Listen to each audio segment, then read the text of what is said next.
We got a great comment that we wanted to respond to today, and I'm joined in here with Christian Sakamoto in our office, and we wanted to chat a little bit about the FERS supplement and the military pension. How do those two coincide? So Christian, what was the comment that we got? Yeah, so GolfNut, he's a user from YouTube. His question was, from my understanding, those military retirees who are getting a military retirement, they're not eligible for the FERS supplement. Is that correct?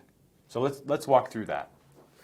You know, Christian, that is a great comment, right? One of the things that we love, so many things we love about federal retirement, is you really have such great benefits that are there between wonderful health insurance, and yes, we get to say that as the outside looking in, right? You have great health insurance, you have a pension benefit, and it ties nicely with Social Security and potentially early distributions from your thrift savings plan.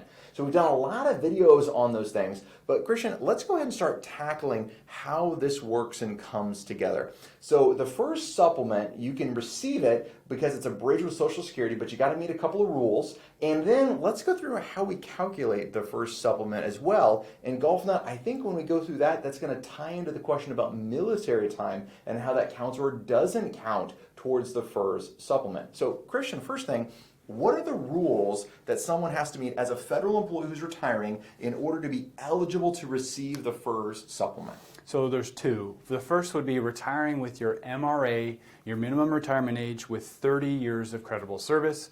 And number two would be retiring at age 60 with 20 years of creditable service. I love it. MRA with 30 years of creditable service or age 60 and 20 years of creditable service, right? That's correct. Perfect. So we meet those eligibility rules, which is great. That means we're eligible to retire with an immediate pension. So we get our pension right away. There's no penalties that's going to be inside of there, and we're eligible for the FERS supplement. That's correct. So the million-dollar question right now, how is the FERS supplement calculated? Yeah, so it's a factor of a couple of things. The first is you need to determine what your age 62 Social Security benefit will be, right? So that would be whatever your age 62 Social Security benefit is.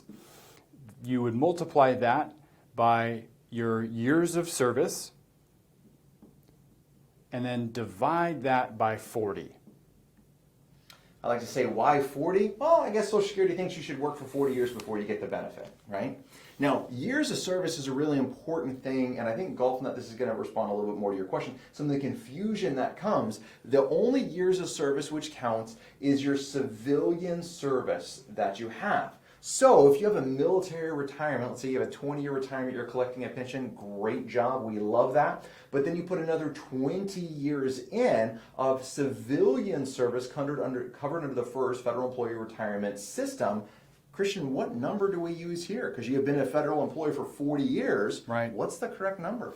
Well, if you had 20 years in federal service, then it would be 20 would be this top number. So essentially you would take your Social Security age 62 benefit and multiply it by 20 divided by 40, which is 50%.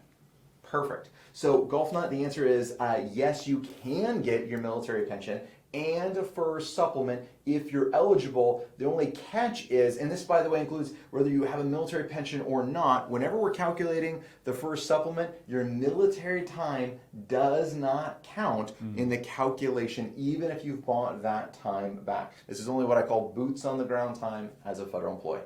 If you have a question like this and want to know how it pertains to your federal benefits, then jump on our website, planyourfederalretirement.com. You can submit questions, and of course, hit that subscribe button and like button. We have some pretty ambitious goals of getting this content out to a lot of federal employees to help you improve your retirement. Until next time, happy planning. Happy planning.